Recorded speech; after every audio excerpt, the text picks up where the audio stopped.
Now, earlier on this morning, we spoke about the importance of parents preparing for the new school year, and we're continuing that conversation with our regular creative parenting expert, Nikki Bush, right now. Nikki, so a little bit earlier on, we spoke about that. You've got an ebook called Back to School Sanity Savers. We spoke about being stationery savvy, stashing some cash in maybe the cubbyhole of your car, just in case, you know.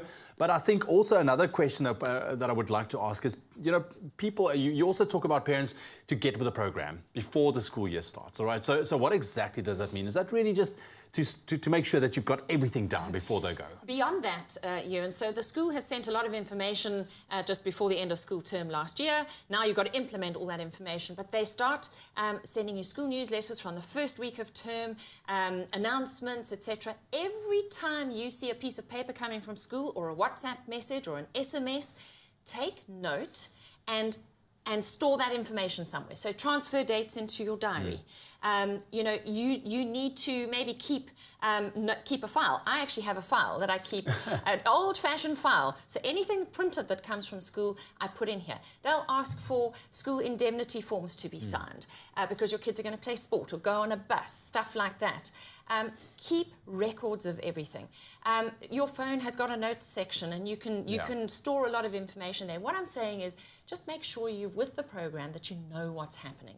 Because in our busyness, if we forget something, our children actually are the ones who suffer at the end of the day. That is true. You want to try and avoid that. I mean, for your child's sake. That's right. So, you know, even on email, you can create a folder for anything school-related. That's it. So whether it's electronic or whether it's in the old-fashioned way, make sure you can trace this information. So let's talk about that. I mean, just keeping up to date with what is happening, you know, for parents to keep up with the program as well. What about following the school's activities online, like let's say via social media? So many schools today have a website, they have Facebook pages, they've got Twitter accounts, etc. You need to plug into all of those if you care enough about your children. And join, obviously, you know, the WhatsApp groups that are there that you need to be a member of.